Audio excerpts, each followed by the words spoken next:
குழந்தைகளே, வணக்கம். எல்லாரும் படிக்க தயாரா வந்து உட்காந்துட்டு இருக்கீங்க இல்லையா? உங்க புத்தகம், நோட்டு புத்தகம், பென்சில் எல்லாம் பக்கத்துல எடுத்து வச்சிருக்கீங்களா? வச்சிருக்கீங்க. இப்படித்தானே? ரொம்ப சந்தோஷம். நம்ம கடந்த வகுப்புல சொன்ன வேலைகளை எல்லாம் செய்தீங்களா? எல்லாரும் செய்துட்டீங்களா? ரொம்ப சந்தோஷம். எங்கே உங்க புத்தகத்தை எடுத்து காண்பீங்க பார்க்கலாம். அவரவர் வீடு சொல்லுங்கள் இணையுங்கள் என்ற செயல்பாடு செய்துட்டீங்க இல்லையா? எல்லாரும் சரியா நினைச்சிருக்கீங்க. எல்லாருக்கும் ஒரு ஸ்டார். அங்க 2 பேர் வீடுகளின் பெயர்களை எழுதியிருக்காங்களே. ஆமா, குருவி இருப்பது கூடு, சிங்கம் இருப்பது குகை, எலி இருப்பது வளை, தேனீ இருப்பது தேன் கூடு, சிலந்தி இருப்பது சிலந்தி வலை. அருமை, பாராட்டுக்கள். நல்லா எழுதியிருக்கீங்க குழந்தைகளே.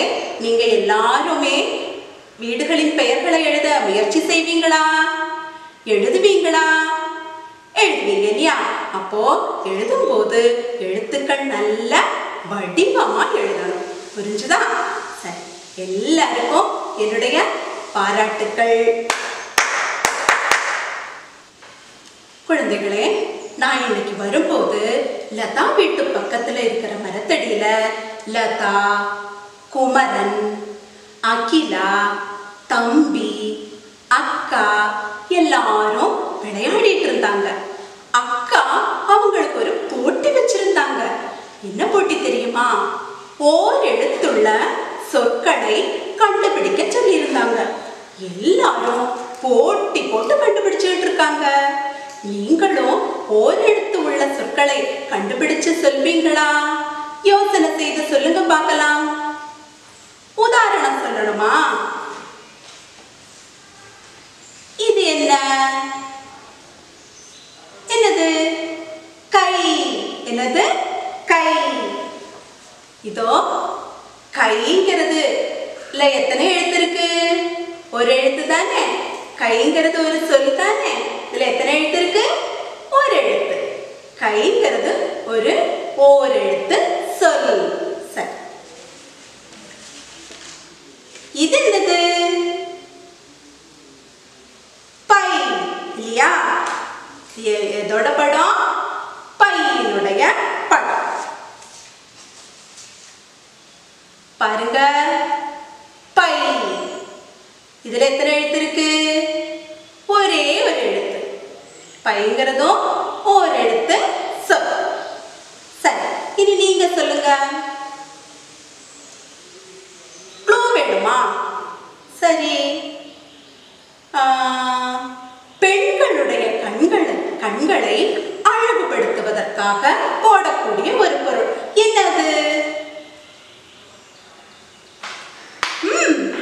மை. என்னது? மை. மைங்கிறது ஒரு சொல். இது ஒரு ஓரெழுத்து சொல் தானே. சரி, இனி பொங்கல் பண்டிகை தெரியுமா உங்களுக்கு? தெரியும். அது எந்த மாசத்துல வரும்னு தெரியுமா? என்னப்பா, பாட்டு சொல்லியிருக்காங்களா? சரி சொல்லு, எந்த மாசத்துல வரும்? தை மாதத்துல வரும் இல்லையா? அப்போ தை. பாருங்க, தை. தைங்கிறது ஒரு எழுத்து சொல் தானே இல்லையா? சரி, இப்போ கொரோனா காலமானதால எல்லாரும் கைகளை சுத்தமாக வை, கைகளை சுத்தமாக வைன்னு சொல்றாங்க இல்லையா? கைகளை சுத்தமாக, கைகளை சுத்தமாக வை இல்லையா? வை. சுத்தமாக வை. வைங்கிறதோ ஒரு எழுத்து சொல் தானே. சரி, இப்போ நீங்க எத்தனை ஒரு எழுத்து சொற்கள் கண்டுபிடிச்சீங்க பார்க்கலாமா? அதை சொல்லுங்க பார்க்கலாம். நான் அதை எழுதுறேன். குழந்தைகளே, அந்த அந்த ஓரெழுத்து சொற்களை எழுதுறதுக்கு முன்னால நம்ம சில ஒலித்துணை குறியீடுகளை அறிமுகமாக்கலாமா? அதுக்கு நீங்க எல்லாரும் உங்க புத்தகத்தை எடுங்க. உங்க புத்தகத்துல சில பக்கங்கள்ல ஒரு குருவி வருது, பார்த்திருக்கீங்களா? ஒரு எழுத்துக்குருவி. பார்க்கலாமா? எந்தெந்த பக்கங்கள்ல எழுத்துக்குருவி இருக்குன்னு பார்க்கலாமா? எங்கே? எடுங்க உங்க புத்தகத்தை. பாருங்க, இந்த பக்கத்தை எடுங்க. 12ஆம் பக்கம். எடுத்தீங்களா? எடுத்தீங்க இல்லையா? இதுல யாருடைய படங்கள் எல்லாம் இருக்கு? நிறைய பேரோட படங்கள் இருக்கு. இதுல யாருடைய படங்கள் எல்லாம் இருக்குன்னு சொல்லுங்க. நான் அதை எழுதுறேன். சரியா? யாருடைய படங்கள் இருக்கு? அம்மா, அப்புறம் அம்மா, அப்புறம் அப்பா, பிறகு பாட்டி, பிறகு தாத்தா,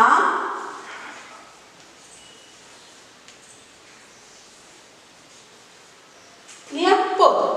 அப்ப இவங்களுடைய படங்கள் எல்லாம் அந்த பக்கத்துல இருக்கு. யாருடைய படங்கள் எல்லாம் இனி இருக்கக்கூடிய சொல்லுங்க. அம்மா, அப்பா, பாட்டி, தாத்தா, இல்லையா? சரி, இப்ப பாருங்க. அம்மா, அப்பா, பாட்டி, தாத்தா. இதுல என்ன வித்தியாசம் இருக்கு? இந்த எழுத்துக்கள்ல ஒரு ஒற்றுமை இருக்கே, என்னது? அந்த ஒலிக்கு வர்ற அடையாளம் என்னது? அந்த ஒலிக்கு வர்ற அடையாளம் என்னது? அந்த எழுத்துக்கு மேல புள்ளி இருக்கு. பாருங்க, இந்த குருவி தூக்கிட்டு வர்ற புள்ளி வச்ச ஒரு அடையாளத்தை பாத்தீங்களா? அப்ப பாருங்க, இப்படி வச்சிருக்கு இல்லையா? அப்போ இது ஒரு ஒலித்துணை குறியீடு, குத்து வச்ச எழுத்துக்கள் இல்லையா? சரி, இனி பாருங்க. அம்மா, அப்பா அப்படின்னு சொல்லும்போது நீண்டு ஒலிக்குது இல்லையா? அந்த நீண்டு ஒலிக்கிறதுக்கான ஒலித்துணை குறியீடு என்ன வந்திருக்கு பாருங்க.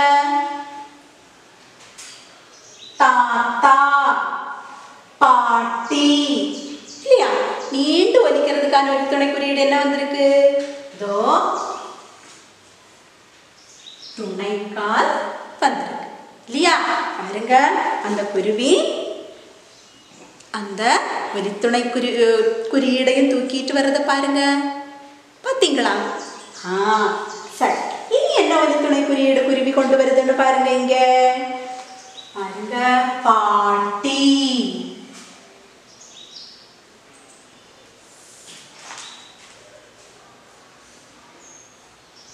இது என்னன்னு பார்த்தீங்க? படி.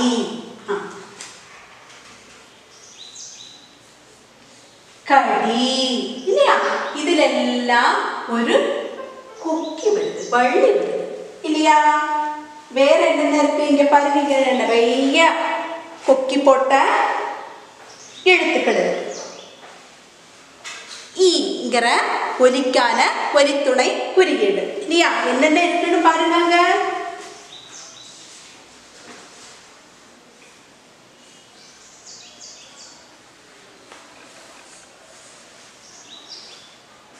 பார்த்தீங்களா? இந்த ஒலிக்கான டி, பி, மீ, அந்த ஒலிக்கான ஒலித்துணை குறியீடு என்னது? கொக்கி.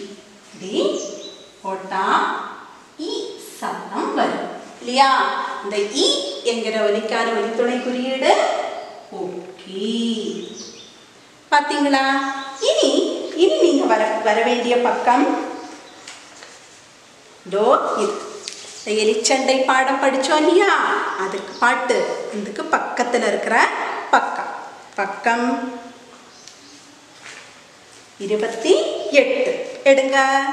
அதுலயும் குருவி எழுத்துக்களை தூக்கிட்டு வருது இல்லையா? என்ன ஒலித்துணை குறியீடுகளை தூக்கிட்டு வருதுன்னு பாருங்க. ரெண்டு பக்கம் இருக்கு.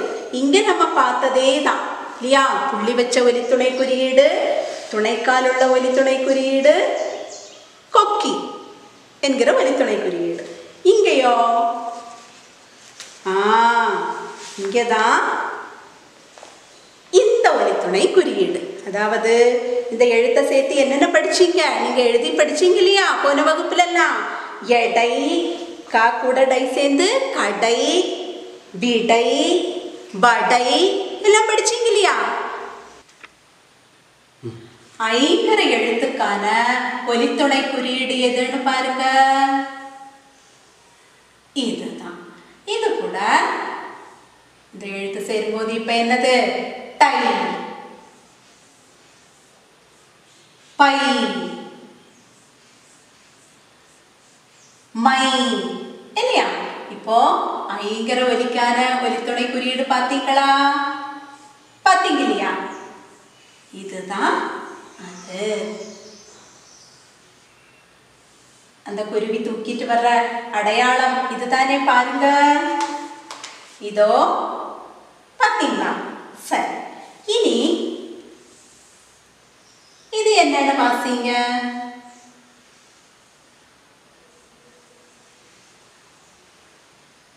வீடு. சரி, அப்போ ஈங்கிற எழுத்துக்கான ஒலித்துணை குறியீடு பாருங்க. தோ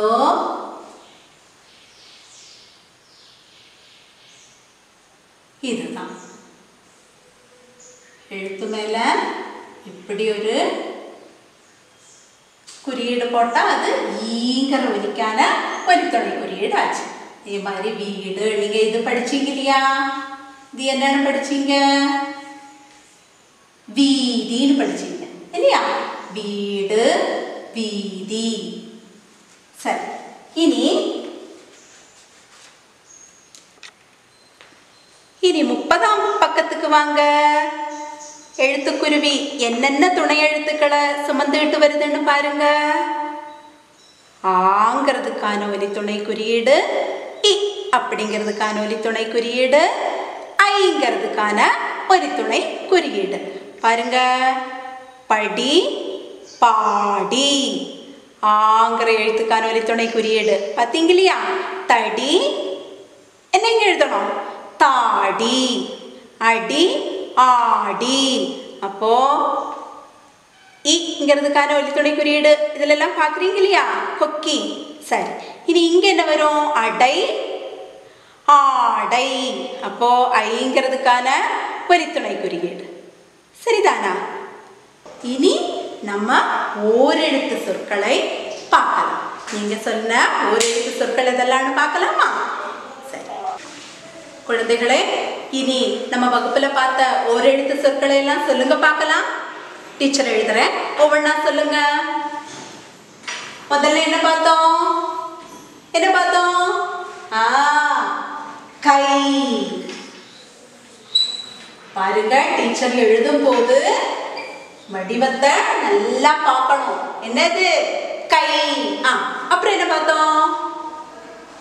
பை. பை. அப்புறம்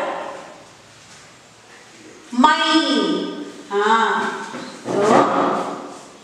மை. அப்புறம் தை. நான் மறக்காம இருக்கீங்க நல்ல குழந்தைங்க. தை. அப்புறம் வை. சரி, என்னது? வை. ஒருக்க வாசிங்க, ஒரு முறை வாசிங்க. கை, பை, மை, தை, வை. இல்லையா? இதெல்லாம் ஒரு எழுத்து மட்டும் உள்ள சொற்கள். சரிதானா? இப்போ இந்த எழுத்துக்களில் எல்லாம் ஒரே ஒலி வருது இல்லையா? ஒத்த ஓசையுடைய சொற்கள்னு சொல்லுவாங்க. ஒத்த ஓசையுடைய சொற்கள் இதெல்லாம் கை, பை, மை, தை, வைன்னு சொல்லும்போது ஐ அப்படிங்கிற சத்தம் வருது இல்லையா? அந்த ஐங்கிற ஒலிக்கான ஒலித்துணை குறியீடு தான் என்னது? இது. பார்த்தோம் இல்லையா? அப்படி நம்ம பார்த்தோம் இல்லையா?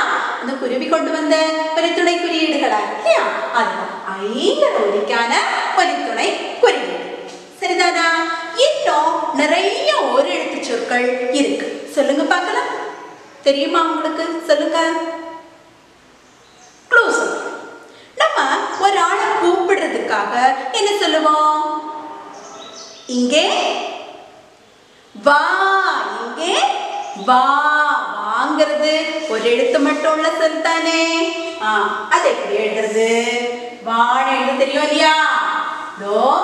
வா. எனக்கு ஏதாவது பொருளை நம்ம கேட்டா எப்படி கேட்போம்? எனக்கு எனக்கு தா, எனக்கு தா. சரி, எனக்கு தா. தாங்கிறது ஒரு எழுத்து சொல் தானே. மாங்காய்கள் காய்க்கக்கூடிய மரம் எது? மரம் எது? மா. சரி, மா. யா, மா. அதுவும் ஒரு எழுத்துள்ள சொல் இல்லையா? பாருங்க, வாசிங்க. வா, தா, மா இல்லையா? இப்போ ஆங்கிற ஒலி வருது இல்லையா? ஒத்த ஓசை என்னது? ஆ அப்படிங்கிற ஒலி.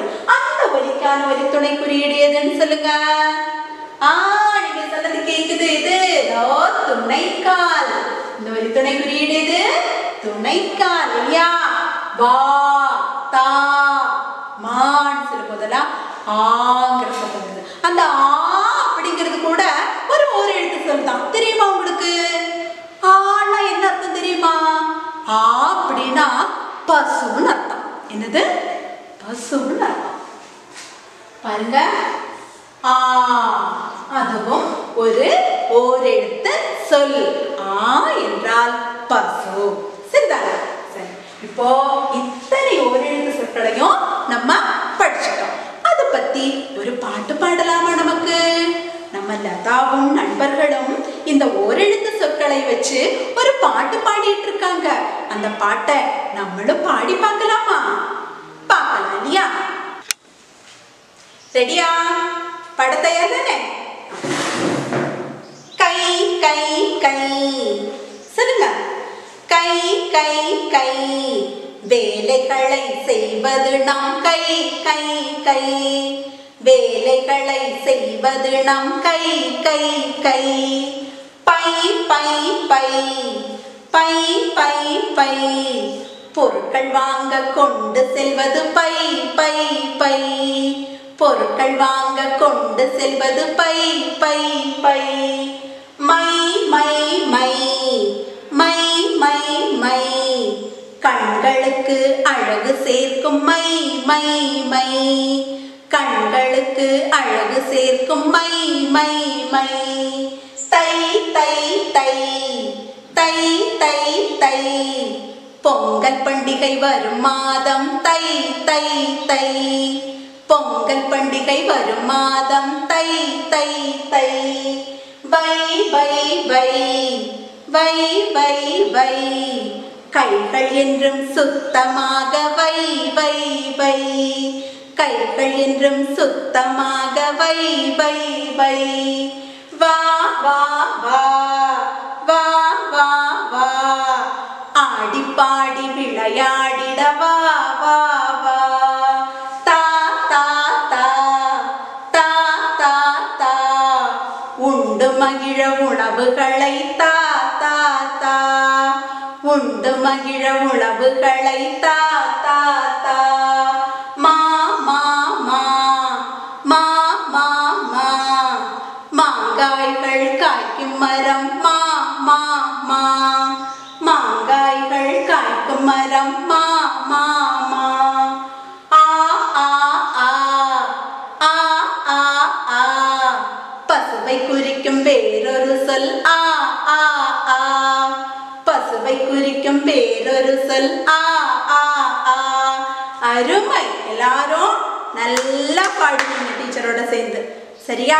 சரி, இனி நம்ம இந்த ஓரெழுத்து சொற்களை வச்சு வேற சில சொற்களை உருவாக்கலாமா? அது எப்படின்னு பார்க்கலாமா? சரி, இது என்ன? ஆமை. இது என்னது? ஆமை. ஆமைன்னு உங்களுக்கு எழுத தெரியும் இல்லையா? எங்கே உங்க நோட்டு புத்தகத்துல எழுதுங்க பார்க்கலாம். எழுதிட்டீங்களா? சரி, இப்படித்தான் எழுதிருக்கீங்களான்னு சரி பார்த்துக்கோங்க. சரியா? பாருங்க. ஆமை. இப்படிதான் எழுதிருக்கீங்களா? இப்படித்தான் எழுதிருக்கீங்க. மிக நன்று. ஆமை. இந்த ஆமைங்கிற சொல்லுல 2 ஓரெழுத்து சொற்கள் இருக்கு. அது எது கண்டுபிடிக்க பார்க்கலாம். நம்ம பார்த்தோம் இல்லையா இப்போ? சொல்லுங்க. ஆ ஒண்ணு, அப்புறம் மை ஒண்ணு இல்லையா? நன்று. சரியா சொன்னீங்க. சரி, இனி நான் ஒன்று எழுதுறேன், அது என்னன்னு சொல்லுங்க. சரியா?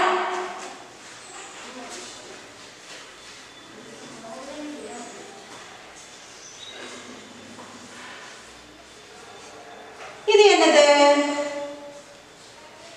சரி, இது எதோட படம்? ஹேண்ட்பேக் இல்லையா? ஹேண்ட்பேக். இந்த ஹேண்ட்பேக்கு தமிழ்ல சொல்றது தான் கைப்பை. என்னது? கைப்பை. சொல்லுங்க. கைப்பை இல்லையா? இந்த கைப்பையில 2 ஓரெழுத்து சொற்கள் இருக்கு. அது எதுன்னு கண்டுபிடிங்க. சொல்லுங்க. கை ஒண்ணு, பை ஒண்ணு. சபாஷ். சரி, அதுவும் சரியா சொல்லிட்டீங்க இல்லையா? சரி, நமக்கு எல்லாருக்குமே இந்த புரோட்டா ரொம்ப பிடிக்கும், அப்படித்தானே? இந்த புரோட்டா எந்த மாவுல செய்யறாங்க தெரியுமா? எந்த மாவுல செய்யறாங்க? மைதா மாவுல. அவன் சரியா சொல்லிட்டான். என்ன மாவுல?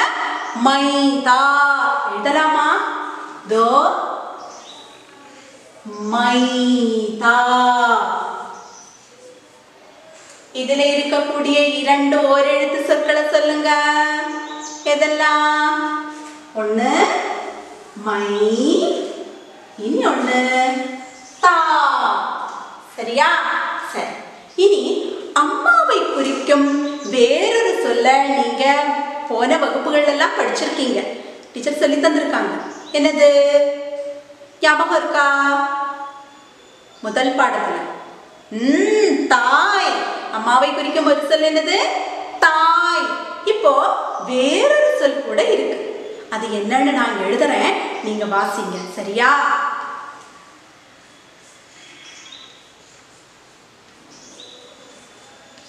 என்னது? வாசிங்க. மாதா. என்னது? மாதா. மாதானா அம்மா. சரிதானா? அப்போ இதுல இருக்கக்கூடிய 2 ஓரெழுத்து சொற்களை சொல்லுங்க பார்க்கலாம். மா ஒண்ணு, தா. சரி, இனி நான் எழுதுறேன், நீங்க என்னன்னு சொல்லுங்க.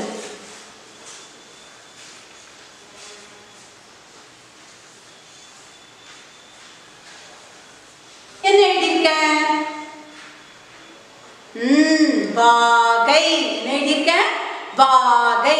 வாகைங்கிறது ஒரு மரத்தினுடைய பெயர். வாகை மரம். சரிதானா? அப்போ இதுல இருக்கக்கூடிய ஒரு எழுத்து சொற்களை சொல்லுங்க. வா கை. வாகை. இல்லையா? 2 ஒரு எழுத்து சொற்கள். அப்போ இப்ப நம்ம ஒரு எழுத்து சொற்கள்ல இருந்து வேற வார்த்தைகளை உண்டாக்குறோம். அதுல இருக்கக்கூடிய ஒரு எழுத்து சொற்களையும் பட்டம் போட்டுறோம். வாசிங்க பார்க்கலாம். ஆமை. இதுல இருக்கக்கூடிய 2 ஒரு எழுத்து சொற்கள் ஆ மை. சரி, அடுத்தது கைப்பை. கை பை. வாகை. வா கை. மைதா. மை தா. மாதா. மா தா. மிக நன்று. எல்லாரும் நல்லா வாசிச்சீங்க. சரியா? இனி நம்ம புத்தகத்திலையும் இதே மாதிரி ஒரு பயிற்சி இருக்கு. இது பார்க்கலாமா? பாருங்க. உங்க புத்தகத்துல இந்த பக்கத்தை எடுங்க. நானே வாசிப்பேன் அப்படின்னு சொல்லி 3 வார்த்தைகள் கொடுத்திருக்காங்க. பாத்தீங்களா? வாசிங்க பார்க்கலாம். அது நீங்களே தான் வாசிக்கணும். இதுல இருக்கக்கூடிய எழுத்துக்கள் எல்லாம் சொல்லி தந்திருக்கு. வாசிங்க. முதல் வார்த்தை என்னது? வைகை. வைகைங்கிறது ஒரு நதியினுடைய பெயர். அதுல இருக்கக்கூடிய 2 ஒரு எழுத்து சொற்களை எழுதியிருக்காங்க. என்னென்ன? வை கை. சரி, இனி அடுத்த வார்த்தை என்ன? பலகை. அதுல 2 வார்த்தைகள் இருக்கு இல்லையா? பல அப்படின்னும் கைன்னு வார்த்தையும் இருக்கு. பல அப்படின்னா நிறைய அப்படிங்கிற பொருள். சரியா? பல கை அப்படி 2 சொற்கள். நீ அடுத்தது என்ன? விதை. அடுத்து என்ன எழுதியிருக்காங்க? விதை. விதைன்னு தான் எழுதியிருக்காங்க இல்லையா? இது விதை இல்லையா? இது ஒரு பொருள், விதை. இந்த விதைய மண்ணுக்குள்ள போடுற செயலுக்கும் விதைன்னு தான் சொல்லுவோம் இல்லையா? இந்த விதைய மண்ணுக்குள்ள போடுறதுக்கும் என்னன்னு சொல்லுவாங்க? விதை அப்படின்னு. அப்போ இந்த பொருளுக்கும் விதைன்னு தான், இந்த மண்ணுக்குள்ள போடுற செயலுக்கும் விதைன்னு தான். அதுதான் விதை. விதை அப்படின்னு கொடுத்துருக்காங்க. சரியா? அப்ப இந்த வார்த்தைகளை எல்லாம் நீங்க மீண்டும் மீண்டும் வாசிச்சு பயிற்சி எடுத்துக்கணும். மட்டுமல்லாம நம்ம கொடுத்த இந்த வார்த்தைகளையும் என்ன செய்யணும்? வாசிச்சு பயிற்சி எடுத்துக்கணும். நோட்டு புத்தகத்துல எழுதியும் வச்சுக்கணும். இதுவும் எழுதணும், இதையும் எழுதணும். சரியா? எழுதுவீங்க இல்லையா? நம்மள மாதிரியே லதாவும் நண்பர்களும் நிறைய ஓரெழுத்து சொற்களை சொன்னாங்க, பாட்டு பாடினாங்க, கொஞ்ச நேரம் விளையாடினாங்க. அப்புறம் அவரவர்கள் வீட்டுக்கு போக தயாரானாங்க.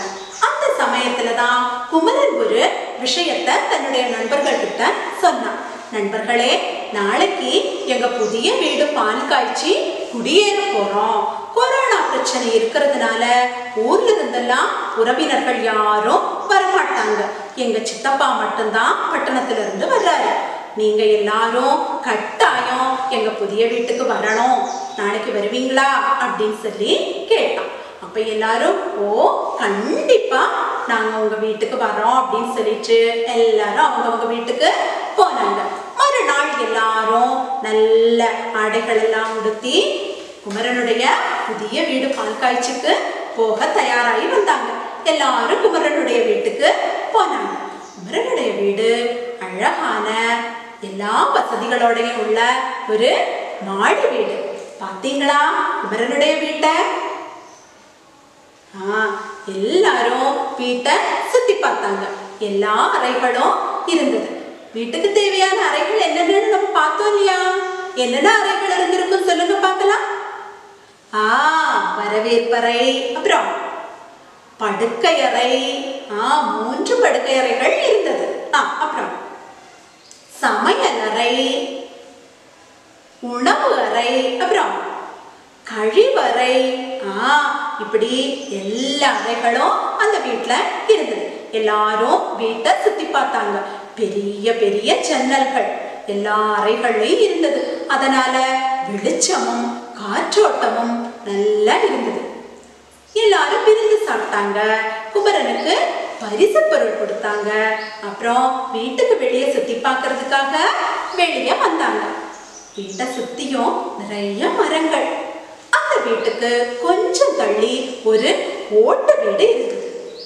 அது குமரன் சொன்னா, அதுதான் நாங்க இதுவரைக்கும் குடியிருந்த வீடு, வாங்க அதையும் காமிக்கிறேன் அப்படின்னு சொல்லிட்டு குமரன் நண்பர்களை கூட்டிட்டு போனான். நல்ல அழகான பலமான ஒரு சுத்தமான ஒரு ஓட்டு வீடு. சரியா? அதுல குமரன் சொன்னா, எங்க தாத்தாவும் பாட்டியும் இந்த வீட்டுல தான் இருப்போம் அப்படின்னு சொல்லி அடம் பிடிக்கிறாங்க. பழைய ஆளுங்களுக்கு ஓட்டு வீடு தான் ரொம்ப பிடிக்கும். பாருங்களேன், எங்க சித்தப்பா பட்டணத்துல அடுக்குமாடி குடியிருப்புல இருக்கார். ஆனா எங்க தாத்தாவும் பாட்டியும் இது வரைக்கும் ஒரு நாள் கூட அங்க போய் தங்கினதே இல்லை அப்படின்னு குமரன் சொல்லி முடிச்ச உடனே லதா சொன்னா, அடுக்குமாடி வீடு பார்த்ததே இல்லை அப்படின்னு சொன்னான். அது பட்டணத்துல தான் இருக்கும். பட்டணத்துல நிறைய பேர் இருக்காங்க இல்லையா, அப்ப அவங்களுக்கெல்லாம் தங்கறதுக்காக தனித்தனி வீடு கட்ட இடவசதி இல்லை இல்லையா, அதனால மேல மேல மேல அடுக்கடுக்கா கட்டி அதுல குடியிருப்பாங்க. அதுதான் அடுக்குமாடி வீடு அப்படின்னு சொன்னா குமரன். பாருங்க அடுக்குமாடி வீடு இருக்கிறத பாத்தீங்களா? இவங்க அதையெல்லாம் ஓட்டு வீட்டையெல்லாம் சுத்தி பார்த்துட்டு இருக்கும்போது அதுக்கு பக்கத்திலேயே ஒரு குடிசை வீடு. உடனே லதா கேட்டு, இது என்ன இங்கேயே தங்குவாங்க அப்படின்னு சொல்லி கேட்டா. ஐயோ அதை ஏன் கேக்குற, எங்க தாத்தா பகல் நேரங்கள்ல ஓய்வு எடுக்கிறதுக்காக இந்த குடிசை வீட்டுல தான் வந்து இருப்பார். எங்க தாத்தா பிறந்து வளர்ந்ததெல்லாம் குடிசை வீட்டுல தானா. குடிசை வீட்டுல இருக்கிற சுகம் எங்கேயும் கிடைக்காதுன்னு எப்பவும் சொல்லுவாரு அப்படின்னு சொன்னா குமரன். ஆனா இது என்னது, இதுக்கு அஸ்திவாரம் இருக்க தேவையா? இல்ல, அஸ்திவாரம் தேவையில்லை, செலவும் குறைவு. ஆனா என்ன, அடிக்கடி பழுது பார்க்க வேண்டி வரும். அப்புறம் நிறைய அறைகளும் இருக்காது. அஸ்திவாரம் இல்லாதால ஒன்றோ இரண்டோ அறைகள் தான் இருக்கும். அதுதான் குடிசை வீடு. சரி, ஆனா நல்ல சுகமா இருக்கும் அந்த குடிசை வீடு. அதையும் பார்த்தாங்க. பாருங்க குடிசை வீட்டையும் பார்த்தீங்க இல்லையா? இப்ப நம்ம குடிசை வீடு அதிகம் பார்க்க முடியறது இல்லை இல்லையா? லதாவும் நண்பர்களும் குமரன் கிட்ட சொல்லிட்டு திரும்பி வந்தாங்க. திரும்பி வர்ற வழியில அவங்க பேச்செல்லாம் வீட்டை பற்றினதாகவே இருந்தது. எத்தனை விதவிதமான வீடுகள் இல்லையா? இப்ப நம்ம எத்தனை விதமான வீடுகளை பார்த்தோம் சொல்லுங்க பார்க்கலாம். மாடி வீடு, அப்புறம் ஓட்டு வீடு, குடிசை வீடு, அப்புறம் அடுக்குமாடி வீடு இல்லையா? இந்த 4 விதமான வீடுகளை பற்றியும் பார்த்தோம். இவங்க இப்படியே பேசிட்டே நடந்து வந்துகிட்டு இருந்த போது ஒரு வீட்டினுடைய மதிலோரமா ஒரு வளை இருந்தது. அந்த வளைக்குள்ள இருந்து ஒரு ஆள் எட்டி பார்த்தாரு. யாரா இருக்கும்? யார் எட்டி பார்த்திருப்பாங்க சொல்லுங்க? ஆமா, லதா வீட்டு எலியே தான். இவங்கள பார்த்த உடனே அந்த எலி ஒரு பாட்டு பாட தொடங்குச்சு. தெரியுமா அந்த பாட்டு? கேட்கலாமா? நம்மளும் கேட்டு பார்க்கலாமா? எனது வளை இது எனது வளை, எலி வளையானாலும் தனி வளை. எனது வளை இது எனது வளை, எலி வளையானாலும் தனி வளை. எதிரிகள் வந்தால் பயப்பட மாட்டேன், காத்திடுமே என் எலி வளை. எனது குஞ்சுகளை ஊட்டி வளர்ப்பேன், இருக்கிறதே என் தனி வளை. எதிரிகள் வந்தால் பயப்பட மாட்டேன், காத்திடுமே என் எலி வளை. எனது குஞ்சுகளை ஊட்டி வளர்ப்பேன், இருக்கிறதே என் தனி வளை. எனது வளை இது எனது வளை, எலி வளையானாலும் தனி வளை. வெயிலோ மழையோ குளிரோ காற்றோ காத்திடுமே என் எலி வளை. உணவுகளை நான் சேமித்திடுவேன், இருக்கிறதே என் தனி வளை. வெயிலோ மழையோ குளிரோ காற்றோ காத்திடுமே என் எலி வளை. உணவுகளை நான் சேமித்திடுவேன், இருக்கிறதே என் தனி வளை. எனது வளை இது எனது வளை, எலி வளையானாலும் தனி வளை. எனது வளை இது எனது வளை, எலி வளையானாலும் தனி வளை. எலியோட பாட்டை எல்லாரும் கேட்டு ரசிச்சாங்க, சந்தோஷப்பட்டாங்க. நமக்கும் மகிழ்ச்சி தானே இல்லையா? எலியோட பாட்டு ரொம்ப நல்லா இருந்தது. எலி தனது வளையை பத்தி இல்லையா, அந்த வளை தனக்கு எப்படியெல்லாம் பாதுகாப்பு கொடுக்குங்கிறத பத்தி அழகா அந்த பாட்டுல சொல்லிச்சு. அப்படித்தானே? வீடும் அப்படித்தான், நமக்கு பல விதங்கள்லயும் பாதுகாப்பு தருது. எப்படியெல்லாம் சொல்லுங்க பார்க்கலாம். வெயில், மழை, குளிர், காற்று, இதுல இருந்தெல்லாம் நமக்கு பாதுகாப்பு தருது வீடு இல்லையா? அப்புறம் அப்புறம் இதெல்லாம் நமக்கு வீட்டினால உபயோகம். நம்ம பொருட்களை எல்லாம் திருடர்கள் கிட்ட இருந்து இல்லையா, அவங்க திருடிட்டு போகாம நம்ம உடைமைகளை எல்லாம் பாதுகாக்கிறது எப்படி? வீடு. அப்புறம் நமக்கு அபாயத்தை தரக்கூடிய உயிரினங்கள் கிட்ட இருந்தெல்லாம் நம்மளை பாதுகாப்பது எது? வீடு. பிறகு நம்ம சமையல் செய்யவும், படுத்து தூங்கவும், ஓய்வெடுக்கவும், அப்புறம் எல்லா வேலைகளையும் செய்யவும் நமக்கு பாதுகாப்பான ஒரு இடம் வீடு இல்லையா? எல்லா உயிரினங்களையும் போல மனிதர்களுக்கும் வீடு மிக மிக அவசியம். அப்படித்தானே? சரி, இப்போ நம்ம பலவிதமான வீடுகளையும் பார்த்தோம். இனி ஒரு முறை கூட சொல்லுங்க, என்னென்ன வீடுகளை பார்த்தோன்னு. மாடி வீடு, ஓட்டு வீடு, அடுக்குமாடி வீடு, குடிசை வீடு இல்லையா? இந்த மாதிரி நம்ம சாதாரணமா பார்க்கக்கூடிய வீடுகள் இதெல்லாம். சரிதானே? இப்போ நம்ம புத்தகத்திலையும் இந்த வீடுகளை பற்றி ஒரு பயிற்சி இருக்கு, பார்க்கலாமா?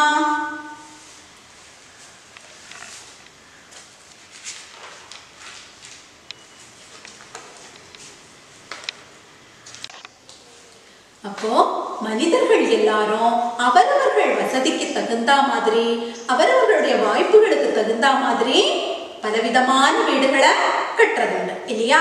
பாருங்க, நம்ம புத்தகத்துல ஒரு பயிற்சி இருக்கு. இது என்ன வீடு?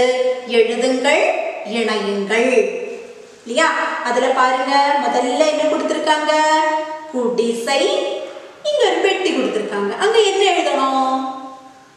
குடிசை வீடு எழுதணும். குடிசை வீடு. அடுத்தது பாருங்க, அடுக்குமாடி. பெட்டி கொடுத்திருக்காங்க. அங்க என்ன எழுதணும்? வீடு. அடுக்குமாடி வீடு. ஓட்டு வீடு. மாடி வீடு. அப்ப இந்த வெள்ளை கட்டங்கள் எல்லாம் எழுத வேண்டியது என்ன? என்னது? பாருங்க, என்ன எழுதணும்? வீடுன்னு எழுதணும். வீடுன்னு எழுதணும். வீடு. பாருங்க, நம்ம இந்த ஒலித்துணை குறியீடு பார்த்தோம் இல்லையா? வீ அப்படின்னு ஈங்கிற ஒலிக்கான துணை குறியீட பார்த்தோம்ல. வீடு. வீதின்னு எல்லாம் நீங்க முதல்ல எழுதியிருந்தீங்க முதல் வகுப்புல இல்லையா? இது வீடு. பார்த்தீங்க இல்லையா? வீடு. இது இந்த கட்டங்கள்ல எல்லாம் எழுதணும். எழுதினா மட்டும் பத்தாது, படங்கள் மாறி மாறி கொடுத்திருக்காங்க. வீட்டினுடைய படங்களை மாத்தி மாத்தி கொடுத்திருக்காங்க. அதை சரியானபடி அவங்க ஒண்ணு இணைச்சிருக்காங்க. பாருங்க, கோடு போட்டு ஒரு படத்தை இணைச்சிருக்காங்க. நீங்க மீதி படங்களை, சரியான படங்களை சரியான எழுத்து வார்த்தைக்கு நேரா இணைக்கணும். சரியா? அப்ப ரெண்டு வேலைகளையும் நீங்க என்ன செய்யணும்? செய்துட்டு வரணும். என்னென்ன வேலைகள்? வீடுன்னு எழுதணும், படங்களை இணைக்கணும், அதே மாதிரி நானே வாசிப்பேன் அப்படிங்கிற பயிற்சியை வாசிச்சு வாசிச்சு பயிற்சி எடுத்துக்கணும். நோட்டு புத்தகத்துல எழுதவும் வேணும். சரிதானா? சரி, நம்ம லதா ஒரு வீடு செய்து வச்சிருக்காங்க. அந்த வீட்டை பார்க்கலாமா? பார்த்துட்டு அதே மாதிரி ஒரு வீடும் செய்து பழக்கலாம். பிரிச்சுதான் பாத்தீங்களா? லதா செய்த வீட்டை முதல் இது 4 பக்கம் பார்க்கலாம். முப்பரிமாண வீடு. இது செய்து பழகலாமா? அதுக்கும் நமக்கு தேவை சமசதுர வடிவத்தில் உள்ள ஒரு பேப்பர் தான். சரிதானா? நமக்கு இந்த வீடு செய்யறதுக்கு சமசதுர வடிவத்தில் உள்ள ஒரு பேப்பர் வேணும். அப்புறம் பசை வேணும், கத்திரிக்கோல் வேணும், அப்புறம் கிரையான், அதாவது ஓட்டினுடைய நிறத்துக்கான கிரையான் எடுத்திருக்கேன். அப்புறம் இதெல்லாம் வரைகிறதுக்கு ஒரு பேனா வேணும். சரியா? சரி, எப்படி செய்யலான்னு பார்க்கலாம். பாருங்க, முதல்ல இதை மடக்கணும். ஆதியாக மடக்கணும், மீண்டும் அதை மடக்கணும். நம்ம முதல்ல ஒரு வீடு செய்தோம் இல்லையா, அதே மாதிரி தான் மடக்கணும். சரியா? அப்புறம் அதை விரித்து மறுபடியும் இந்த பக்கமாகவும் என்ன செய்யணும்? நல்லா மடக்கணும். கேட்டிங்களா? அழுத்தி மடக்கணும். அந்த வடிவம் எல்லாம், அந்த கோடு நல்லா தெரியணும். அதனால நல்லா அழுத்தியே மடக்குங்க. இப்படி இப்படி மடக்கினதுக்கப்புறம் அந்த பேப்பரை விரிக்கணும். விரிச்சிட்டு இப்போ பாருங்க, இந்த கோடு இந்த ஓரத்தில் இருக்கு இல்லையா, 3 கோடு ஓரத்தில் தெரியுது. அந்த 3 கோடுகளையும் வெட்டணும். அதே மாதிரி இந்த பக்கமும் இந்த 3 கோடுகளும் இது வரைக்கும் தான், இந்த முதல் கோடு வரைக்கும் தான், இது வரைக்கும் இப்படி வெட்டணும். டீச்சர் வெட்டுறேன், கவனிங்க நல்லா. இந்த 3 கோடுகளை வெட்டணும்.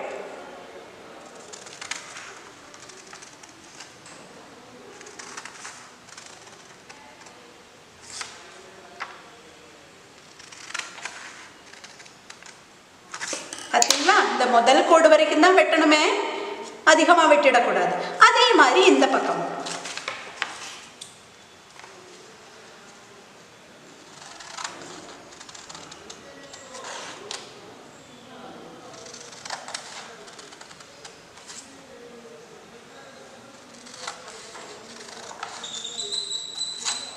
இப்போ இப்படி வெட்டியாச்சு இல்லையா. இனி என்ன செய்யணும், அந்த மடக்கெல்லாம் நல்லா மடக்கி விட்டுக்கலாம், உள்ளுக்கா மடக்கி விட்டுக்கலாம். சரியா, ஏன்னா அப்போதான் நம்ம மடக்கும் போது சரியாக வரும்.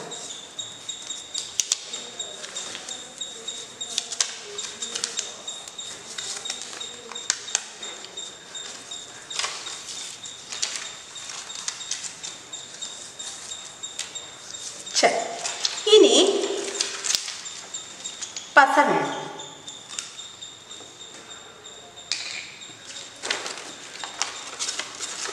இந்த பக்கம் இருக்கிற இந்த 2 இது இருக்கு இல்லைங்களா, அதை என்ன செய்யணும், இப்படி மடக்கிக்கணும். பாருங்க, இப்படி வச்சாலே அது சரியா வந்துடும். இந்த கோட்டு மேலே இப்படி வச்சு இந்த சதுர வடிவத்தில் இப்படி கிடைக்கணும். அது மாதிரி வச்சு பசை வச்சு ஒட்டிடலாமா. லேசாக பசை எடுத்து இந்த மூலையில் தடவினா போதும். இதை வச்சு என்ன செய்யலாம், ஒட்டிடலாம். ஒட்டியாச்சு. இனி இதையும் அதே மாதிரி என்ன செய்யலாம், ஒட்டிடலாம்.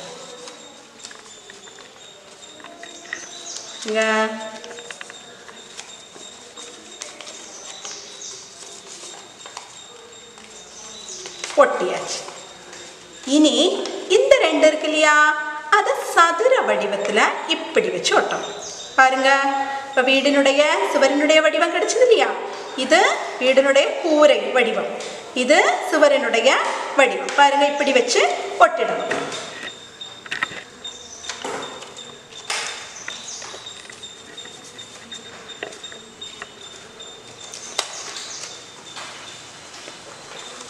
இங்கேயும் பசை தேய்ச்சா நல்லா பலமாக நிற்கும்.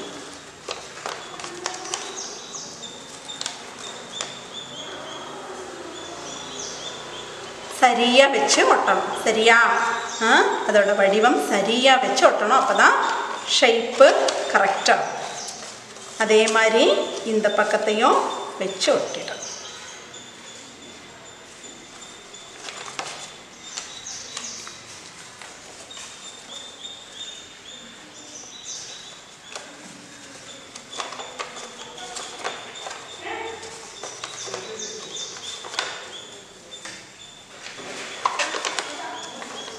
இனி நம்ம கூரைக்கெல்லாம் என்ன செய்யலாம், நிறம் கொடுக்கலாம்.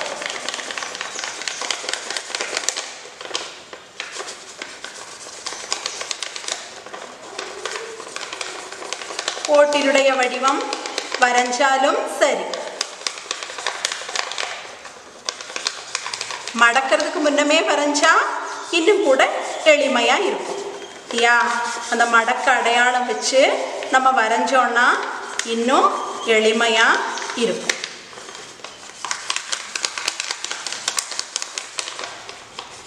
கட்டியான பேப்பரில், சார்ட் பேப்பர்லலாம் செய்தால் நல்ல பலமாகவும் இருக்கும். அதே மாதிரி இந்த பக்கமும் என்ன செய்யலாம்,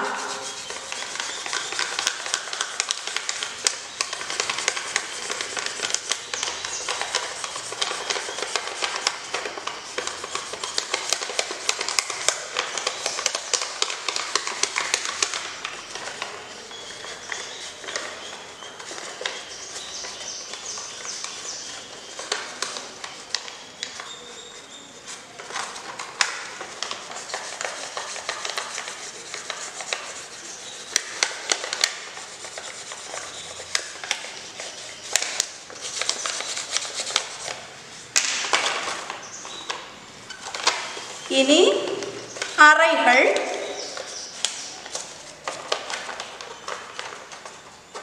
வரை, கதவும் ஜன்னல். பாருங்க,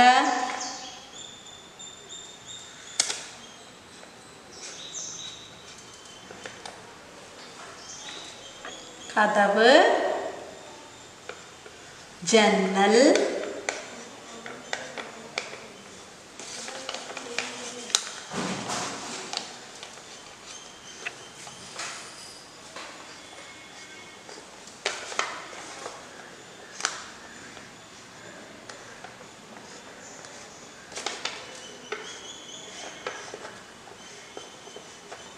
இல்லையா? ஜன்னல்கள் நிறைய இருந்தால் தான் வீட்டில் வெளிச்சமும் காற்றோட்டமும் இருக்கும் இல்லையா? சுற்றும் ஜன்னல்கள்.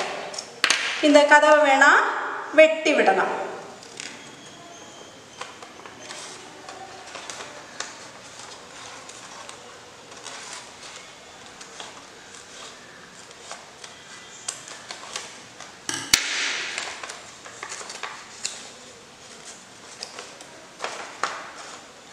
பாருங்க, இதோ வீடு தயாராகிடுச்சு இல்லையா?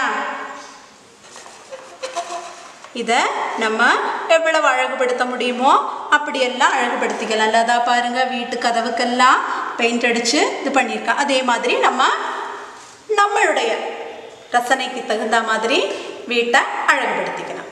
சரியா? இந்த வீட்டையும் செய்ய முயற்சி செய்து பாருங்க. அப்போ என்னென்ன வேலைகள் செய்யணும் நீங்க சொல்லுங்க. நம்ம நானே வாசிப்பேன் அப்படிங்கிறத வாசிச்சு பழகணும். வீட்டின் பெயர் எழுதி அதை இணைக்கணும். வீடுன்னு எழுதி சரியான படங்களை இணைக்கணும். முடிந்தா வீட்டோட முப்பரிமாண வீடு செய்து பாருங்க. சரியா? வேலைகளை எல்லாம் செய்துட்டு நாளைக்கு வாங்க. நாளைக்கு பார்க்கலாமா? நன்றி.